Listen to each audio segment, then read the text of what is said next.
നമസ്കാരം. 77.68% വോട്ട് രേഖപ്പെടുത്തിയിരിക്കുന്നു. ഉയർന്ന പോളിംഗ് ശതമാനം ആരെ തുണയ്ക്കും, ആർക്കൊപ്പം നിൽക്കും എന്ന ഒരേ സമയം ആവേശത്തിലും ആശങ്കയിലുമാണ് മുന്നണികൾ. ഉയർന്ന പോളിംഗ് ശതമാനം ആർക്കൊപ്പം നിൽക്കും എന്ന കൂട്ടലിലും കിഴിക്കലിലുമാണ് ഇനിയുള്ള ഒരു മാസക്കാലം രാഷ്ട്രീയ നേതൃത്വം. ഏതായാലും ഒരേ സമയം തന്നെ ആവേശവും അതോടൊപ്പം തന്നെ ആശങ്കയും മുന്നണികൾക്ക് നൽകുന്നുണ്ട് ഈ ഉയർന്ന പോളിംഗ് ശതമാനം. ലോക്സഭാ തെരഞ്ഞെടുപ്പിൽ സംസ്ഥാനത്ത് കനത്ത പോളിംഗ്. ഏറ്റവും ഒടുവിൽ പുറത്തു വന്ന കണക്കുകൾ പ്രകാരം 77.68% പേർ വോട്ട് രേഖപ്പെടുത്തി. തെരഞ്ഞെടുപ്പ് കമ്മീഷന്റെ ഔദ്യോഗിക കണക്കുകൾ പുറത്തു വരുന്നതോടെ പോളിംഗ് ശതമാനം നേരിയ വ്യത്യാസം വന്നേക്കാം. പൊതുവെ സമാധാനപരമായിരുന്നു വോട്ടെടുപ്പ്. വോട്ടിംഗ് യന്ത്രം തകരാറിലായത് പലയിടങ്ങളിലും പോളിംഗ് വൈകാനിടയാക്കി. തിരുവനന്തപുരത്ത് കൈപ്പത്തിക്ക് കുത്തിയ വോട്ട് താമരയിൽ പതിഞ്ഞുവെന്ന ആക്ഷേപവും ഉയർന്നു. 20 ലോക്സഭാ മണ്ഡലങ്ങളിലേക്ക് നടന്ന വോട്ടെടുപ്പിൽ കനത്ത പോളിംഗാണ് രേഖപ്പെടുത്തിയത്. ഏറ്റവും ഒടുവിൽ ലഭിച്ച കണക്കുകൾ പ്രകാരം 76.82% പേരാണ് വോട്ട് രേഖപ്പെടുത്തിയത്. 2014 ഇത് 73.8%. ഏറ്റവും കൂടുതൽ പോളിംഗ് നടന്നത് കണ്ണൂർ മണ്ഡലത്തിലാണ്, 82.08%. ഏറ്റവും കുറവ് തിരുവനന്തപുരത്താണ്, 73.26% പേർ. അവസാന കണക്കുകൾ പുറത്തുവരുമ്പോൾ ഇതിൽ നേരിയ വ്യത്യാസം ഉണ്ടാകാം. രാവിലെ മുതൽ തന്നെ ബൂത്തുകളിൽ വോട്ടർമാരുടെ നീണ്ട നിര ദൃശ്യമായിരുന്നു. വോട്ടെടുപ്പിനുള്ള സമയം അവസാനിക്കുന്ന 6 മണിക്കും നിരവധി പേരാണ് വോട്ട് രേഖപ്പെടുത്താൻ ക്യൂവിൽ ഉണ്ടായിരുന്നത്. പലയിടങ്ങളിലും വോട്ടിംഗ് യന്ത്രങ്ങൾ കേടായത് പോളിംഗ് വൈകാൻ ഇടയാക്കി. തിരുവനന്തപുരം കോവളത്തും വട്ടിയൂർക്കാവിലും കൈപ്പത്തിക്ക് കുത്തിയ വോട്ട് താമരയിൽ പതിഞ്ഞുവെന്ന ആക്ഷേപത്തെ തുടർന്ന് കുറച്ചു സമയം പോളിംഗ് തടസ്സപ്പെട്ടു. പരിശോധനയിൽ ഇത് തെളിയിക്കാൻ കഴിയാത്തതോടെ പട്ടം സ്വദേശി എബിനെതിരെ പോലീസ് കേസെടുത്തു. പിന്നീട് ജാമ്യത്തിൽ വിട്ടയച്ചു. ചെറിയ സംഭവങ്ങൾ ഒഴിച്ചു നിർത്തിയാൽ വോട്ടെടുപ്പ് പൊതുവെ സമാധാനപരമായിരുന്നു. വോട്ടെടുപ്പിനിടെ സംസ്ഥാനത്ത് 7 പേർ കുഴഞ്ഞു വീണ് മരിച്ചു. പോളിംഗ് ശതമാനം കൂടിയത് ആരെ തുണയ്ക്കുമെന്ന കണക്കുകൂട്ടലുകളിലാണ് മുന്നണികൾ. ഭരണവിരുദ്ധ വികാരമില്ലാത്തതും സർക്കാരിന്റെ നേട്ടങ്ങളും വോട്ടായി മാറിയിട്ടുണ്ടെന്നും അത് മികച്ച വിജയം സമ്മാനിക്കുമെന്നുമാണ് LDFന്റെ വിലയിരുത്തൽ. അതേസമയം UDFും BJPയും വിജയം തങ്ങൾക്ക് അനുകൂലമാകുമെന്നും വിലയിരുത്തുന്നു. ഇനി കാത്തിരിപ്പിന്റെ നാളുകൾ. മെയ് 23-നാണ് വോട്ടെണ്ണൽ. കൈരളി ന്യൂസ്, തിരുവനന്തപുരം. ഏതായാലും പോളിംഗ് രേഖപ്പെടുത്തി കഴിഞ്ഞിരിക്കുന്നു. കേരളം ജനഹിതം അറിയിച്ചു കഴിഞ്ഞിരിക്കുന്നു. ഇനി കാത്തിരിപ്പാണ്, ഒരു മാസം നീളുന്ന കാത്തിരിപ്പ്. ഏതായാലും ഈ 77.68% എന്ന കഴിഞ്ഞ 30 വർഷത്തിനിടയിലെ ഏറ്റവും വലിയ പോളിംഗ് ശതമാനം ആരെ തുണയ്ക്കുമെന്ന ആകാംക്ഷയിലും കാത്തിരിപ്പിലുമാണ് ഇനിയുള്ള ഒരു മാസക്കാലം രാഷ്ട്രീയ കേരളം. ഈ വിഷയത്തിൽ തന്നെ സമഗ്രമായ ചർച്ചകൾ ഇന്നലെ വോട്ടിംഗിന് ശേഷം തുടങ്ങിക്കഴിഞ്ഞിരിക്കുന്നു. ഇനിയുള്ള ഒരു മാസക്കാലം ഈ ഒരു വിഷയം തന്നെയായിരിക്കും പ്രധാനമായും രാഷ്ട്രീയ കേരളം ചർച്ച ചെയ്യുക. വിവിധ സ്റ്റുഡിയോകളിൽ ഞങ്ങളോടൊപ്പം അതിഥികളുണ്ട്. തിരുവനന്തപുരത്ത് രാഷ്ട്രീയ നിരീക്ഷകൻ ശ്രീ ലാൽകുമാർ, ഒപ്പം തന്നെ ആലപ്പുഴയിൽ കോൺഗ്രസ് നേതാവ് Shri A. Shukkur, Kozhikode Shri SK Sajeesh CPIM നേതാവ്, ഒപ്പം തന്നെ ശ്രീ ശ്യാംകുമാർ BJP നേതാവ് കൊല്ലത്തും നമ്മോടൊപ്പം ചേരും. ആദ്യം ശ്രീ A. ഷുക്കൂറിലേക്ക്. ശ്രീ ഷുക്കൂർ, 77.68% എന്ന കഴിഞ്ഞ 30 വർഷത്തിനിടയിലെ ഏറ്റവും വലിയ പോളിംഗ് ശതമാനത്തിലാണ് കേരളം ജനഹിതം വിധി എഴുതിയിരിക്കുന്നത്. ഈ പോളിംഗ് ശതമാനത്തെ UDF എങ്ങനെയാണ് കാണുന്നത്? ഇതിനെ എങ്ങനെ വിലയിരുത്തുന്നു നിങ്ങൾ?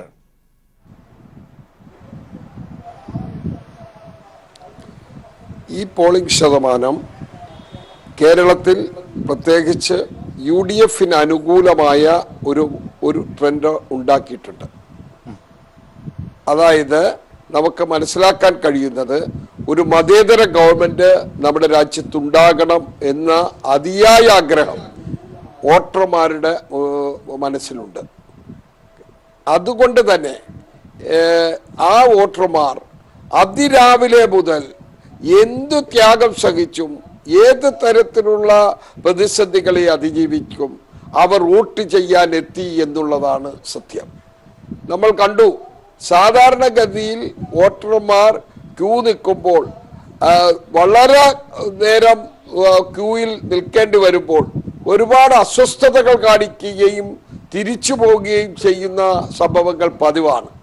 പക്ഷേ ഞങ്ങൾ ബോധ്യപ്പെട്ടത്, ഒരു സ്ഥലത്തും അങ്ങനെ ഒരു തിരിച്ചു പോകാനോ അല്ലെങ്കിൽ അസ്വസ്ഥതകൾ കാണിക്കാനോ ആരും തയ്യാറായില്ല.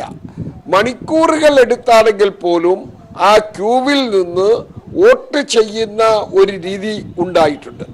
അത് ഒരു വലിയ ദൃഢനിശ്ചയത്തോടു കൂടിയുള്ള തീരുമാനത്തിന്റെ അടിസ്ഥാനത്തിൽ ഏത് ത്യാഗം സഹിക്കാനും വോട്ടർമാർ തയ്യാറായി എന്നുള്ളതാണ് നമുക്കിവിടെ സൂചിപ്പിക്കാനുള്ളത്. എനിക്ക് മറ്റൊന്നും കൂടി പറയാനുണ്ട്. ഇത് ഒരു തദ്ദേശ സ്വയംഭരണ സ്ഥാപനങ്ങളിലേക്കുള്ള തെരഞ്ഞെടുപ്പിന്റെ ലാഘവം അല്ലെങ്കിൽ നിയമസഭാ തെരഞ്ഞെടുപ്പിന്റെ ഒരു ചെറിയ ഗൗരവം, അതിനും അപ്പുറം ഒരു വലിയ ഒരു ഗൗരവം ഈ തെരഞ്ഞെടുപ്പിൽ വോട്ടർമാർക്കുണ്ടായിരുന്നു. അത് നമുക്ക് ബോധ്യപ്പെടുന്നു. അത് തന്നെയാണ് ഈ വോട്ടർമാർ കൂടുതലായി വന്ന് വോട്ട് ചെയ്യാൻ സാഹചര്യമൊരുക്കിയത്. അതിൻ്റെതായ ചിത്രം നമുക്ക് കാണാൻ കഴിഞ്ഞു. ഞാൻ ഒന്നുകൂടെ പറയാൻ ആഗ്രഹിക്കുന്നു, 30 വർഷത്തിന് ശേഷമാണ് ഇത്രയും വലിയ റെക്കോർഡ് പോളിംഗ് ശതമാനം നമുക്കുണ്ടായിട്ടുള്ളത്. അത് 1977 തെരഞ്ഞെടുപ്പ് ഫലം ആവർത്തിക്കപ്പെടും എന്നുള്ളതാണ് എന്നെ പോലുള്ളവരുടെ ഒരു കണക്ക്. ഒരു സംശയം വേണ്ട. ശരി, ഞാൻ താങ്കളിലേക്ക് എത്താം. ഏതായാലും ഇപ്പോൾ തിരുവനന്തപുരത്ത് നിന്ന് ശ്രീ ലാൽകുമാർ കൂടി ചേരുന്നുണ്ട്. ശ്രീ ലാൽകുമാർ, നമുക്കിതിന്റെ രാഷ്ട്രീയ മറുപടികളിലേക്കൊക്കെ വരാം. അതിനു മുമ്പ് ഈ ഒരു പോളിംഗ് ശതമാനത്തിൽ താങ്കളുടെ ഒരു പ്രതീക്ഷകളൊന്ന് പങ്കുവയ്ക്കേണ്ടത്, കാരണം നമ്മളിപ്പോൾ പറഞ്ഞതുപോലെ 30 വർഷത്തിന് ശേഷമുള്ള ഏറ്റവും ഉയർന്ന പോളിംഗ് ആണ്. അത്തരത്തിൽ ഒരു പോളിംഗ് രേഖപ്പെടുത്താനുണ്ടായ സാഹചര്യം നമുക്ക് വ്യക്തമായിട്ട് അറിയാം, കാരണം ഏറ്റവും നിർണായകമായ ഒരു തെരഞ്ഞെടുപ്പ് തന്നെയായിരുന്നു. എങ്കിലും ഇത്തരത്തിലൊരു ഉയർന്ന ശതമാനം രേഖപ്പെടുത്തുമ്പോൾ താങ്കൾ മുന്നോട്ട് വയ്ക്കുന്ന ഒരു പ്രതീക്ഷ എങ്ങനെയാണ് താങ്കളുടെ ചിന്തയിൽ രാഷ്ട്രീയ കേരളം വിധി എഴുതിയിരിക്കുന്നത്? എങ്ങനെയാണ് അതിന്റെ ഒരു താങ്കൾ ചിന്തിക്കുന്നത്? എനിക്ക് ഈ വിഷയമായിട്ട് ബന്ധപ്പെട്ട് പറയാനുള്ളത്, നമ്മൾക്കൊരു കൺഫ്യൂഷൻ ഇവിടെ ഉണ്ട്. ഒരു മൈനോറിറ്റി പോളറൈസേഷൻ നടന്നിട്ടുണ്ട് എന്നുള്ള കാര്യത്തിൽ ഒരു സംശയവുമില്ല കാര്യത്തിൽ. അതിന് പോളറൈസ് ചെയ്യാനുണ്ടായ കാരണങ്ങളിലൊന്ന് അത് അമിത്ഷായുടെ വരവും മോഡിജിയുടെ വരവുമാണ്. ഇത് അവരിവിടെ വന്ന് എത്ര ദിവസം വോട്ട് പിടിക്കുന്നോ അത്രയും ദിവസം അത്രയും വോട്ടുകൾ ബി ജെ പിക്ക് കുറയും. കാര്യം നമ്മളുടെ മൈനോറിറ്റി ചങ്കായിട്ട് ഇവർക്ക് ആന്റി BJP വോട്ടുകളാണ് സാധാരണ ഗതി പോവുക. ഇത് ആർക്ക് കിട്ടിയിട്ടുണ്ടെന്നുള്ളതാണ് മനുവിന്റെ ചോദ്യം, അല്ലേ? ഇവിടെ സംഭവിക്കുന്നത്, എൻ്റെ അടിയുറച്ച വിശ്വാസം, ത്രികോണ മത്സരം നടക്കുന്നിടത്തെല്ലാം അത് കൃത്യമായി BJP മത്സരം കാഴ്ചവെക്കുന്നു എന്നുള്ളിടത്തെല്ലാം CPM-ന് നേട്ടം ഉണ്ടാവുകയും അല്ലാത്തടത്ത് കോൺഗ്രസിന് നേട്ടം ഉണ്ടാകാനുള്ള സാധ്യതകളുണ്ട്. ഒരു എക്സാമ്പിൾ എടുക്കുക, പത്തനംതിട്ട എടുക്കുക. എൻ്റെ വിലയിരുത്തലാണ്, ഇത് നേരായിക്കണമെന്നൊന്നുമില്ല. പത്തനംതിട്ട എടുക്കുക. പത്തനംതിട്ട ചങ്കായിട്ട് വീണ ജോർജിന് വോട്ട് ചെയ്യും എന്നുള്ള സാഹചര്യം ആദ്യം തന്നെ ഉണ്ടായിരുന്നു. പക്ഷേ ഒരു സർവേ വന്ന് അവരുടെ സാധ്യതകളെ ഒരല്പം കുറച്ചു. പക്ഷെ പിന്നീട് വേറൊരു സർവേ വന്ന് അവർ ജയിക്കുമെന്ന് പറയുകയും അതിനനുസരിച്ച് അവരുടെ ആൾക്കാർ മൂവ് ചെയ്തിട്ടുണ്ട് എന്നാണ് ഞാൻ മനസ്സിലാക്കുന്നത്. അതേ സ്ഥാനത്ത് ഇപ്പം ബാക്കിയുള്ള സ്ഥലങ്ങൾ, ഇപ്പം എവിടെയാണ് അടുത്ത് തൃശ്ശൂർ രാജാജി മാത്യൂസിന് അനുകൂലമായിട്ടൊരു കൺസൾട്ടേഷൻ നടന്നിട്ടുണ്ട്. ഇങ്ങനെയുള്ള സ്ഥലങ്ങളിൽ കൺസൾട്ടേഷൻ നടന്നിട്ടുണ്ട്. ഇപ്പോൾ പാലക്കാട് പോലൊരു മണ്ഡലം, അവിടെ കൺസൾട്ടേഷൻ്റെ ഒന്നും ആവശ്യമില്ലാത്ത മണ്ഡലമാണ്. അവിടെ CPM ഒരു കോട്ടയാണത്. അല്ലെങ്കിൽ ആലത്തൂർ, ഇങ്ങനെയുള്ള മണ്ഡലങ്ങളെക്കുറിച്ചല്ല ഞാൻ പറഞ്ഞു വരുന്നത്. ഇപ്പം കൊല്ലം ബാലഗോപാൽ ജയിക്കാൻ സാധ്യതയുള്ളൊരു മണ്ഡലമാണ്. പക്ഷേ ഇപ്പം ആലപ്പുഴ പോലൊരു മണ്ഡലത്തിൽ വളരെ ആത്മാർത്ഥമായി പറയുകയാണെങ്കിൽ ചിലപ്പോൾ ഒരു UDF-ന് ഒരു സാധ്യത ഞാൻ കൽപ്പിക്കുന്നുണ്ട്. അവിടെ ആരിഫ് തന്നെ ജയിക്കാനാണ് സാധ്യത. കാര്യം എന്നാൽ പോലും ഒരു എതിര് ശബ്ദം മൈനോറിറ്റി കൺസൾട്ടേഷൻ വന്നിട്ടുണ്ടാകാനുള്ള സാധ്യത, അത് പറഞ്ഞ് നമുക്ക് പറയാൻ പറ്റില്ല എത്രമാത്രം ശക്തമായിട്ടാണ് അത് പോയിരിക്കുന്നത് പറയാൻ പറ്റില്ല. പക്ഷെ ഞാൻ ഉറപ്പിച്ച് പറയുന്നു, BJP-യുടെ വരവ് കൊണ്ട് ഒരു പോളറൈസേഷൻ ഉണ്ടായിട്ടുണ്ട്. ഇപ്പോൾ തിരുവനന്തപുരം ജില്ല എടുക്കുക. തിരുവനന്തപുരം ജില്ലയിൽ ആർക്കാണ് അനുകൂലമായിട്ടാണ് പോളറൈസ് ചെയ്തിരിക്കുന്നത് നമുക്ക് പറയാൻ പോലും പറ്റാത്ത ഒരു സാഹചര്യമുണ്ട്. പക്ഷേ എന്നാലും സി ദിവാകരനോട് ഒരു ചാൻസ് സ്റ്റാൻഡ് ചെയ്യുന്നു. എല്ലാ സർവേകളിലും പറഞ്ഞത് സി ദിവാകരൻ 3ാമത് പോകുന്നതാണ്. പക്ഷേ അദ്ദേഹം ഒരു ചാൻസ് സ്റ്റാൻഡ് ചെയ്യുന്നുണ്ട്. പ്രത്യേകിച്ച് കഴക്കൂട്ടം പോലൊരു മണ്ഡലത്തിൽ അദ്ദേഹം ലീഡ് ചെയ്യാൻ സാധ്യതയുണ്ട്. നേമത്ത് BJP കോട്ട എന്ന് പറയുന്നിടത്ത് ശിവൻകുട്ടിയണ്ണൻ്റെ പ്രവർത്തനം വളരെ അധികം നടന്നിട്ടുണ്ട്. അവിടെ ലീഡ് ചെയ്യാൻ സാധ്യതയുണ്ട്. ബാക്കിയുള്ള പാറശാല അങ്ങനെയുള്ളിടത്തുനിന്ന് ഒരു മൈനോറിറ്റി കൺസൾട്ടേഷൻ അദ്ദേഹത്തിന് അനുകൂലമായിട്ട് വന്നാൽ അദ്ദേഹം ജയിക്കാൻ സാധ്യതയുണ്ട്. അപ്പോൾ ഞാൻ പറഞ്ഞാൽ ഒരു വ്യക്തമായ ഒരു മറുപടി പറയാൻ പറ്റാത്ത ഒരു സാഹചര്യം ഇവിടെ ഉണ്ടെന്നുള്ള സത്യമാണ്. ഷുക്കൂർ പറഞ്ഞത് 100% അദ്ദേഹത്തിന് അനുകൂലമായിട്ട് വരുമെന്നാണ്, അല്ലെങ്കിൽ അദ്ദേഹത്തിന്റെ പാർട്ടിക്ക് അനുകൂലമായിട്ട് വരുമെന്ന്. അതൊരു അദ്ദേഹത്തിന്റെ ഒരു കോൺഗ്രസ്സുകാരന്റെ കോൺഫിഡൻസോടുകൂടി പറയേണ്ട കാര്യം തന്നെയാണ്. അത് അങ്ങനെ അദ്ദേഹം പറയാവൂ. പക്ഷെ അല്ല എങ്കിൽ നമുക്കത് പറയാൻ പറ്റും. ഇപ്പൊ വയനാട് മണ്ഡലം നമ്മൾ പറയുക, ഇപ്പൊ ഇന്നലെ പറയുക ഉറപ്പായിട്ടും രാഹുൽ ഗാന്ധി തോക്കും, മണ്ടത്തരമാണ്. വയനാട് രാഹുൽ ഗാന്ധിയെ ജയിക്കും. അതേ സ്ഥാനത്ത് കോഴിക്കോട് എങ്ങനെ വരുമെന്ന് പറയാൻ പറ്റില്ല. കോഴിക്കോട് ആര് ജയിക്കും എന്ന് പറയാൻ പറ്റില്ല. ഒരാൾ ഇപ്പം CPM-ന്റെ ഒരു വക്താവ് ഉണ്ടെങ്കിൽ അവർ ഉറപ്പായിട്ടും പറയുക പ്രദീപ് കുമാർ ജയിക്കും എന്നായിരിക്കും പറയുക. പക്ഷെ അത് പൂർണ്ണമായും പറയാൻ പറ്റില്ല എന്നുള്ളൊരു ധാരണ എനിക്കുണ്ട്. മൈനോറിറ്റി കൺസൾട്ടേഷൻ കൃത്യമായി നടന്നിട്ടുണ്ട്. അത് BJP വിരുദ്ധമായ ചേരിയിൽ BJP-യെ BJP ജയിക്കുവോ? അങ്ങനാണെങ്കിൽ അപ്പോഴേ തിരിച്ചു വോട്ട് ചെയ്തിട്ടുണ്ട്. അതാണ് ഇവിടെ സംഭവിച്ചിരിക്കുന്നതാണ് എൻ്റെ പ്രാഥമികമായ വിലയിരുത്തൽ. പിന്നെ മാറിപ്പോവാം. തീർച്ചയായും ഞാൻ വരാം. ശ്രീ ശ്യാംകുമാർ, BJP നേതാവ്, അദ്ദേഹം നമ്മോടൊപ്പം ഈ സമയത്ത് തത്സമയം ചേരുന്നുണ്ട്. ശ്രീ ശ്യാംകുമാർ, ഉയർന്ന പോളിംഗ് ശതമാനമാണ് രേഖപ്പെടുത്തിയിരിക്കുന്നത്. കഴിഞ്ഞ 30 വർഷത്തിനിടയിൽ ഏറ്റവും ഉയർന്ന ശതമാനം. ന്യൂനപക്ഷങ്ങൾ കൂട്ടമായി വന്ന് അവസാന നിമിഷങ്ങളിൽ വോട്ട് ചെയ്തു എന്നുള്ള ഒരു വിലയിരുത്തലുകളെല്ലാം പുറത്തേക്ക് വന്നിട്ടുണ്ട്. ഇത് നിങ്ങളിൽ ആശങ്ക സൃഷ്ടിക്കുന്നുണ്ടോ? കാരണം 6 സീറ്റുകൾ നിങ്ങൾ പ്രതീക്ഷ വച്ചിരുന്നു, 3 സീറ്റുകൾ ഉറപ്പായി കിട്ടുമെന്നൊക്കെയായിരുന്നു നിങ്ങളുടെ ഒരു നിലപാടുകൾ. പല ഭാഗങ്ങളിൽ നിന്നായി നിങ്ങളുടെ ഒരു വിലയിരുത്തലുകൾ പുറത്തു വന്നത്. ഈ ഉയർന്ന പോളിംഗ് ശതമാനം നിങ്ങളിൽ സൃഷ്ടിച്ചിരിക്കുന്ന ഒരു വികാരം എന്താണ്? നിങ്ങൾക്ക് പ്രതീക്ഷയാണോ അതോ ആശങ്കയാണോ ഇത് സമ്മാനിക്കുന്നത്? ഉയർന്ന പോളിംഗ് ശതമാനം ഉണ്ടായതിന് നമ്മൾ കേരളത്തിലെ വോട്ടർമാരോട് നന്ദി പറയണം. ജനാധിപത്യത്തിൻ്റെ ഈ മഹോത്സവത്തിൽ പങ്കെടുത്തവരോട് നമുക്ക് നന്ദി പറയാം. ഈ വോട്ടെടുപ്പ് കേന്ദ്ര സർക്കാരിനെതിരെ ഉണ്ടതാണ്, നരേന്ദ്രമോദിക്കും അമിത്ഷായ്ക്കെതിരെയുള്ള ഒരു ന്യൂനപക്ഷ കൺസോൾട്ടേഷൻ ആണെന്ന് പറയുന്നതിനകത്ത് അർത്ഥമില്ല. കാരണം അതിലും എത്രയോ അധികം ഒരു ഭരണവിരുദ്ധ വികാരം നമ്മുടെ സംസ്ഥാനത്തുണ്ട്. തീർച്ചയായിട്ടും ശബരിമല വിഷയവുമായി ബന്ധപ്പെട്ട് സംസ്ഥാന സർക്കാർ എടുത്ത നിലപാട് അത് വലിയ തോതിൽ ഈ രാജ്യത്തെ സ്ത്രീജനങ്ങളിൽ അസ്വസ്ഥതയും വിശ്വാസത്തിനെതിരെ സർക്കാർ നിലകൊള്ളുന്നു എന്നുള്ള തോന്നൽ ഉളവാക്കിയിട്ടുണ്ട്. മോദി സർക്കാരിനെതിരെ യാതൊരുവിധ ഭരണവിരുദ്ധ വികാരവും ഇല്ല എന്നാണോ താങ്കൾ പറഞ്ഞു വെക്കുന്നത്? ഈ രാജ്യത്ത് ന്യൂനപക്ഷങ്ങൾക്കെതിരെ നടന്ന ആക്രമണങ്ങളിലൊന്നും യാതൊരു ഭരണവിരുദ്ധ വികാരവും ഇല്ല എന്നാണോ താങ്കൾ പറഞ്ഞു വെക്കുന്നത്? ന്യൂനപക്ഷങ്ങൾക്കെതിരെ നടത്തുന്ന ആരോപണങ്ങൾ ഇവിടുത്തെ മാധ്യമ സൃഷ്ടിയാണ്. യഥാർത്ഥത്തിൽ ഒരു വിവേചനവുമില്ലാതെ ന്യൂനപക്ഷങ്ങളെയും ഭൂരിപക്ഷങ്ങളെയും ഒരുപോലെ കണക്കാക്കുന്ന സർക്കാരാണ് മോദി സർക്കാർ.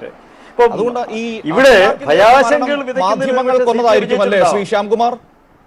വീട്ടിൽ ബീഫ് സൂക്ഷിച്ചു എന്ന് പറഞ്ഞ് തല്ലി കൊന്നതൊക്കെ മാധ്യമങ്ങൾ ചെയ്തതായിരിക്കും അല്ലേ?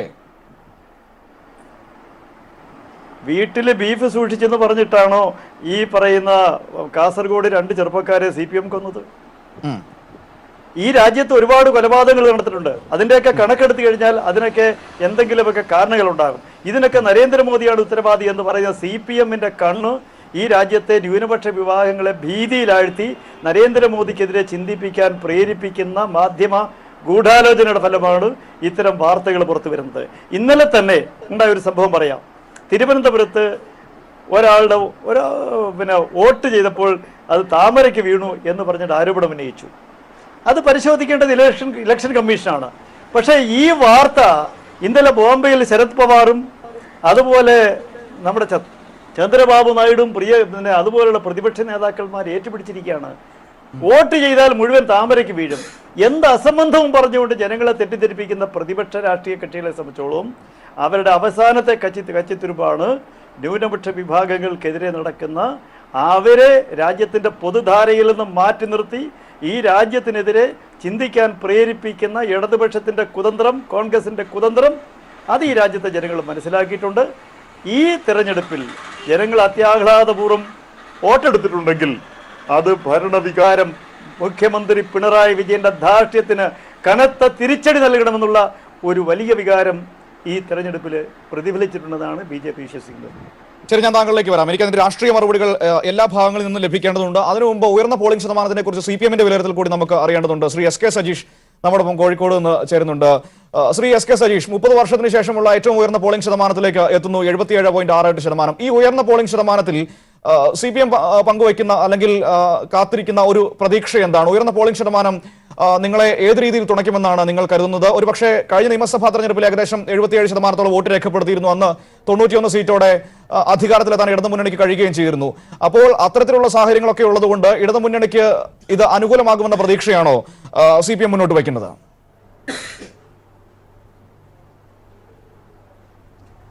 തീർച്ചയായും ഈ തെരഞ്ഞെടുപ്പിൽ സ്വാഭാവികമായും ഏറ്റവും സജീവമായി ചർച്ച ചെയ്ത വിഷയം നമ്മുടെ രാജ്യത്തിൻ്റെ ജനാധിപത്യത്തെ സംരക്ഷിക്കുക, രാജ്യത്തിൻ്റെ മതനിരപേക്ഷത സംരക്ഷിക്കുക, ഈ കാര്യങ്ങളായിരുന്നു. അതുകൊണ്ട് തന്നെ എല്ലാവരും പോൾ ചെയ്യാൻ വേണ്ടി അവരവരുടെ ജനാധിപത്യ അവകാശം വിനിയോഗിക്കാൻ വേണ്ടി തയ്യാറായി എന്നത് ഈ തെരഞ്ഞെടുപ്പിൽ വളരെ പ്രധാനപ്പെട്ട കാര്യമാണ്.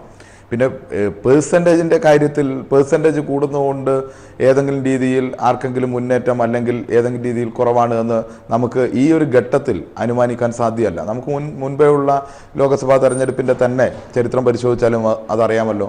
2009 വോട്ടിംഗ് പേഴ്സൻറ്റേജ് കൂടുതലായിരുന്നല്ലോ 2014. 2009 4 സീറ്റ് കിട്ടിയ LDFന് 2014 കിട്ടിയത് 8 സീറ്റാണ്. അപ്പോൾ പേഴ്സൻറ്റേജ് കൂടുമ്പോൾ LDFിൻ്റെ സീറ്റ് കൂടുകയല്ലേ ചെയ്തത്. അപ്പോൾ സ്വാഭാവികമായി ആ പറയുന്ന കാര്യങ്ങളിലൊന്നും അടിസ്ഥാനമില്ല. ഈ രാജ്യത്തിൻ്റെ ജനാധിപത്യം സംരക്ഷിക്കാൻ വേണ്ടിയിട്ടുള്ള പോരാട്ടത്തിൽ കേരളത്തിലെ ജനത വളരെ സജീവമായി പങ്കെടുക്കുന്ന സാഹചര്യം ഉണ്ടായി. ആ ക്യാമ്പയിൻ ആർക്ക് വളരെ ഫലപ്രദമായി നടത്താൻ വേണ്ടി കഴിഞ്ഞു എന്നതാണ് ഈ തെരഞ്ഞെടുപ്പിലെ ഏറ്റവും പ്രധാനപ്പെട്ട ഘടകം. ആ ക്യാമ്പയിൻ ഏറ്റവും ഫലപ്രദമായി ജനങ്ങളുടെ ഇടയിൽ നടത്താൻ വേണ്ടി കഴിഞ്ഞത് ഇടതുപക്ഷ ജനാധിപത്യ മുന്നണിക്കാണ്. തെരഞ്ഞെടുപ്പിൻ്റെ ആദ്യാവസാന ഘട്ടം വരെ ആദ്യം സ്ഥാനാർത്ഥി നിർണയവും അതിൻ്റെ മുന്നൊരുക്കവും തുടങ്ങി പ്രചാരണ ഘട്ടങ്ങൾ, ഏറ്റവും അടിത്തട്ടിൽ ബൂത്തിലേക്ക് എത്തുന്ന പ്രവർത്തനങ്ങൾ എല്ലാം വെച്ച് നോക്കിയാൽ അവസാനം ഇന്നലെ തെരഞ്ഞെടുപ്പ് രംഗത്തുൾപ്പെടെ വളരെ സജീവമായി രംഗത്തുണ്ടായിരുന്നത് ഇടതുപക്ഷ ജനാധിപത്യ മുന്നണിയുടെ പ്രവർത്തകരാണ്. അതുകൊണ്ട് സജീവമായി എല്ലാവരിലേക്കും എത്താനും അവരുടെ വോട്ട് പരമാവധി പോൾ ചെയ്യിക്കാനും സാധിച്ചിട്ടുണ്ട്. ആ ക്യാമ്പയിൻ ജനങ്ങൾ ഏറ്റെടുത്തതിൻ്റെ ഒരു തെളിവാണ് ഇപ്പോൾ ഈ വോട്ടിംഗ് പെർസെൻറ്റേജിൽ നമുക്ക് കാണാൻ വേണ്ടി കഴിയുന്നത്. അതുകൊണ്ട് മറ്റേതെങ്കിലും രീതിയിൽ കാണാൻ വേണ്ടി പറ്റില്ല. അത് തീർച്ചയായും ഇപ്പോൾ നിലവിലുള്ളൊരു സാഹചര്യം പരിശോധിക്കുമ്പോൾ ആ ക്യാമ്പയിനുകളെല്ലാം ഇടതുപക്ഷ ജനാധിപത്യ മുന്നണി മുന്നോട്ട് വെച്ച കാര്യങ്ങളെല്ലാം ജനങ്ങൾ ഏറ്റെടുത്തിരിക്കുന്നു എന്നതിൻ്റെ ഒരു തെളിവ് കൂടിയായി നമുക്ക് ഇതിനെ കാണാൻ വേണ്ടി പറ്റും. ശരി, ഞാൻ എല്ലാ അതിഥികളിലേക്കും വളരെ വേഗത്തിലെത്താം. ഇനി അതിന്റെ സമഗ്രമായ മറ്റു രാഷ്ട്രീയ വിഷയങ്ങളിലേക്ക് കൂടി നമുക്ക് പോകേണ്ടതുണ്ട്. തിരികെ അതിഥികളിലേക്ക് ശ്രീ എ ഷുക്കൂർ, താങ്കൾ പറഞ്ഞു ഈ ന്യൂനപക്ഷ വോട്ടുകളടക്കം പൂർണ്ണമായും കോൺഗ്രസിലേക്ക് UDF-ലേക്ക് വരുന്ന ഒരു സാഹചര്യമാണുള്ളത്, അതുകൊണ്ട് തന്നെ ഒരു തരംഗമുണ്ടാകാനുള്ള സാധ്യതയുണ്ട് എന്നാണ് താങ്കൾ പറയുന്നത്. ഞാൻ ചോദിക്കട്ടെ, എന്ത് അർത്ഥത്തിലാണ് ഈ ന്യൂനപക്ഷ വോട്ടുകളും ഭൂരിപക്ഷം തന്നെ എടുത്തോളൂ വോട്ടുകൾ പൂർണ്ണമായും നിങ്ങളിലേക്ക് വരും എന്ന് നിങ്ങൾ പറയുന്ന ഒരു സാഹചര്യം ഇവിടെ ഉരുത്തിരിഞ്ഞു വരുന്നത്? കാരണം ഇത് BJP-ക്കെതിരായ ഏറ്റവും പ്രധാനപ്പെട്ട തെരഞ്ഞെടുപ്പ് പോരാട്ടം എന്ന നിലയിലാണ് പ്രതിപക്ഷ കക്ഷികളെല്ലാം മുന്നോട്ട് വെച്ചത്. അവിടെ കോൺഗ്രസ് സ്വീകരിച്ച നിലപാടുകൾ പലയിടത്തും ദുർബലമായിരുന്നില്ലേ? കാരണം നിങ്ങളുടെ ദേശീയ അധ്യക്ഷൻ വയനാട്ടിൽ വന്ന് മത്സരിക്കുന്ന ഒരു സാഹചര്യം എന്താണ് ഉത്തരേന്ത്യയിൽ പ്രചരണം ഉണ്ടായത്? BJP-യെ ഭയന്ന് BJP സ്ഥാനാർത്ഥി പോലും ഇല്ലാത്ത ഒരു സ്ഥലത്തേക്ക് അദ്ദേഹം മത്സരിക്കാൻ പോയി എന്നാണ് പറയുന്നത്. ഇനി ന്യൂനപക്ഷങ്ങളുടെ കാര്യമെടുക്കാം. ന്യൂനപക്ഷങ്ങൾ ഏതർത്ഥത്തിൽ പൂർണ്ണമായും നിങ്ങൾ വോട്ട് ചെയ്യും? കാരണം തീവ്ര ഹിന്ദുത്വത്തിന്, BJP-യുടെ തീവ്ര ഹിന്ദുത്വത്തിന് നിങ്ങൾ എങ്ങനെയാണ് മറുപടി നൽകുന്നത്? ഗുജറാത്തിലടക്കം നിങ്ങൾ കാണിച്ചത് എന്താണ്? അതായത് മൃദു ഹിന്ദുത്വം ഉയർത്തിപ്പിടിച്ചുകൊണ്ടല്ലേ അവിടെ മറുപടി പറഞ്ഞത്? പൂണൂലിട്ട ബ്രാഹ്മണനാണ് രാഹുൽ ഗാന്ധി എന്ന് കോൺഗ്രസിന്റെ ഒരു വക്താവ് തന്നെ പറയുന്ന സാഹചര്യങ്ങൾ അടക്കം നമ്മുടെ മുന്നിൽ ഉണ്ടായിരുന്നല്ലോ. ഇങ്ങനെയുള്ള അവസ്ഥകളൊക്കെ നിൽക്കുമ്പോൾ എന്തുകൊണ്ട് ഇത്തരത്തിൽ ഒരു അഭിപ്രായ പ്രകടനത്തിലേക്ക് താങ്കൾ എത്തുന്നു?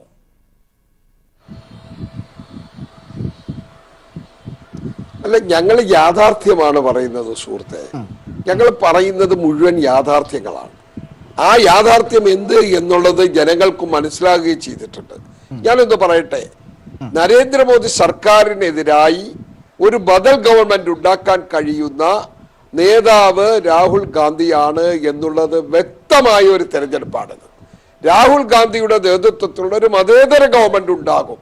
അതുണ്ടാക്കാൻ രാഹുൽ ഗാന്ധിക്ക് കഴിയും എന്ന് വിശ്വസിക്കുന്ന കേരളത്തിലെ ന്യൂനപക്ഷ സമൂഹം, അത് ഏത് ന്യൂനപക്ഷ സമൂഹമാകട്ടെ, അവരെല്ലാം അങ്ങനെ വിശ്വസിക്കുന്നു. കാരണം ജനാധിപത്യ വിരുദ്ധ, ഭരണഘടനാ വിരുദ്ധ, സ്വേച്ഛാധിപത്യ ഫാസിസ്റ്റ് പ്രവണതകളാണ് നരേന്ദ്രമോദിയിൽ നിന്ന് വന്നിട്ടുള്ളത്. അതിൽ അതിശക്തമായി പ്രതികരിക്കുന്നവരാണ് ഈ ന്യൂനപക്ഷ സമൂഹങ്ങൾ. ഏത് സമുദായത്തിന്റെ പേരിൽ വേണമെങ്കിലും നിങ്ങൾ പറഞ്ഞോളൂ, അവർ പ്രതികരിക്കുകയാണ്, പ്രതിഷേധിക്കുകയാണ്. അവർക്ക് ഇടതുപക്ഷം കേരളത്തിൽ നിന്ന് ജയിച്ചു പോയാൽ ഒരു മതേതര ഗവൺമെന്റിന് രൂപം കൊടുക്കാൻ കഴിയുമെന്നുള്ള വിശ്വാസമില്ല. എന്നാൽ കോൺഗ്രസിനാകും. അത് രാഹുൽ ഗാന്ധിക്ക്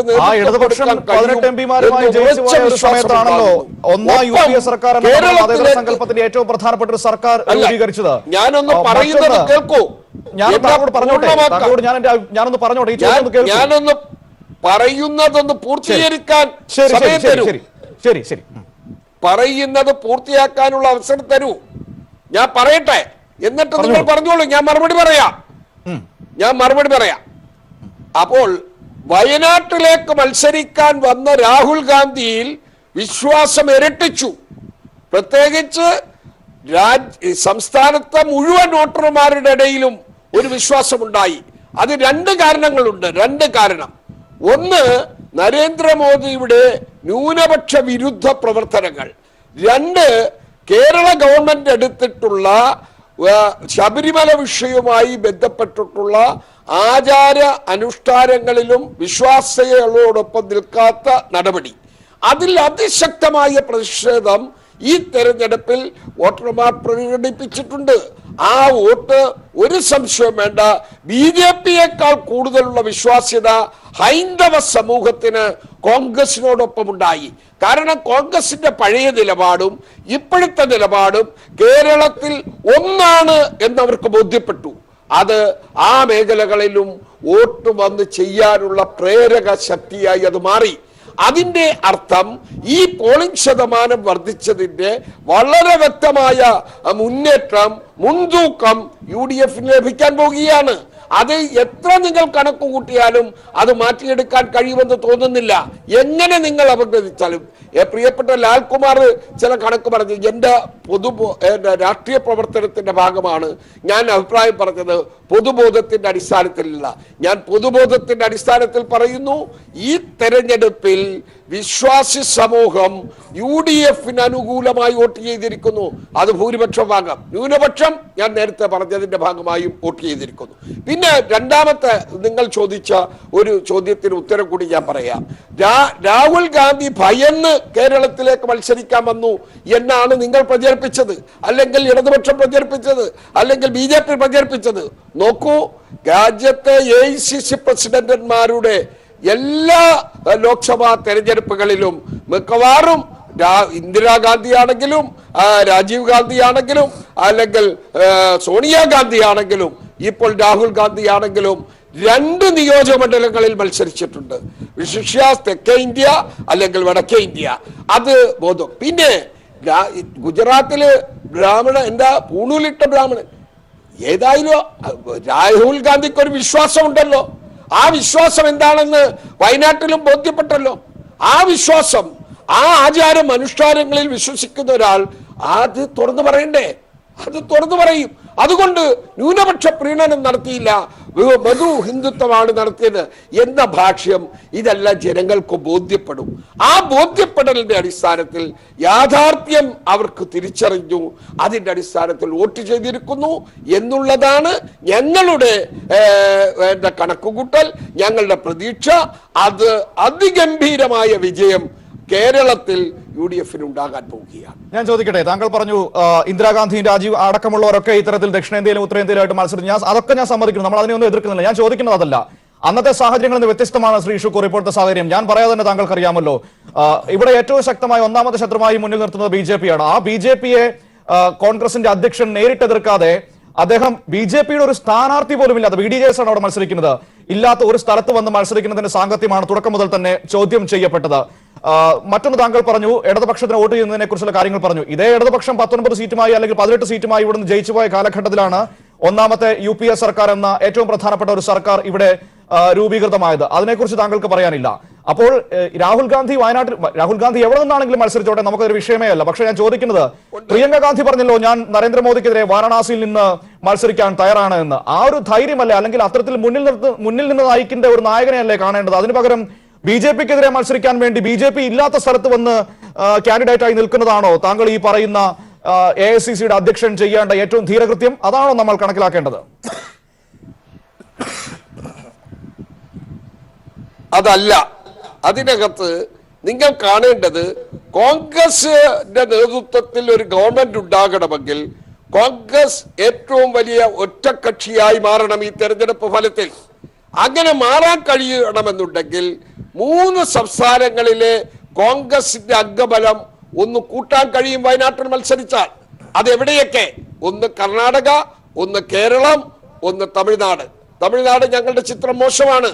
അത് രാഹുൽ ഗാന്ധി വയനാട് പോലുള്ള ഒരു പ്രദേശത്ത് ഒരു നിയോജകമണ്ഡലത്തിൽ മത്സരിക്കുമ്പോൾ തമിഴ്നാടിന്റെയും കർണാടകയുടെയും വോട്ടർമാരുടെ ഇടയിൽ ഒരു മുന്നേറ്റം ഉണ്ടാക്കാൻ കഴിയും.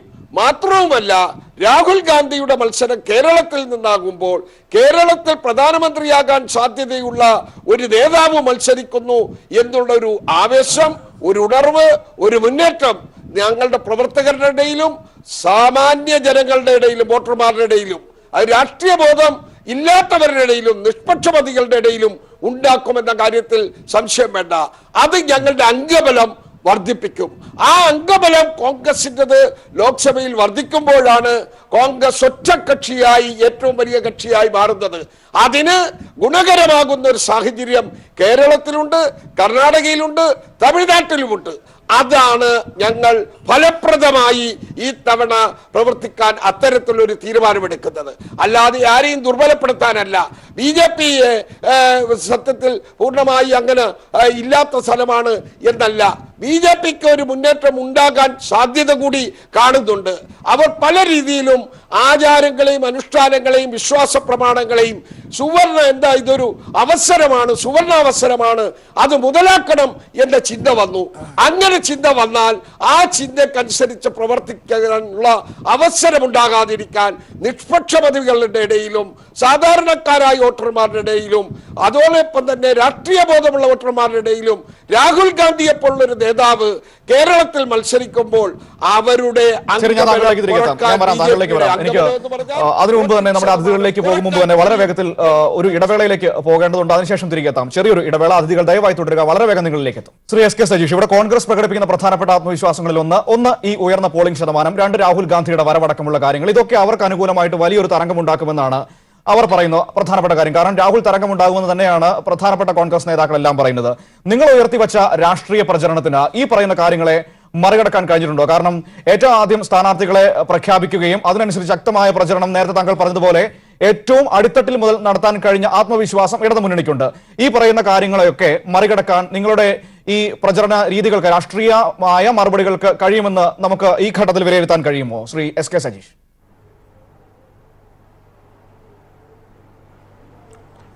അല്ല, ഇതിൽ നമ്മൾ പ്രധാനമായും കാണേണ്ടത് ആശങ്കയിലുള്ള ന്യൂനപക്ഷ വിഭാഗങ്ങൾ ഉൾപ്പെടെ രാജ്യത്തിൻ്റെ ജനാധിപത്യം സംരക്ഷിക്കാനും മതനിരപേക്ഷത സംരക്ഷിക്കാനും തങ്ങളോടൊപ്പം നിൽക്കും എന്നാണ് ശ്രീ ഷെക്കൂർ ഉൾപ്പെടെയുള്ള ആളുകൾ പറഞ്ഞത്.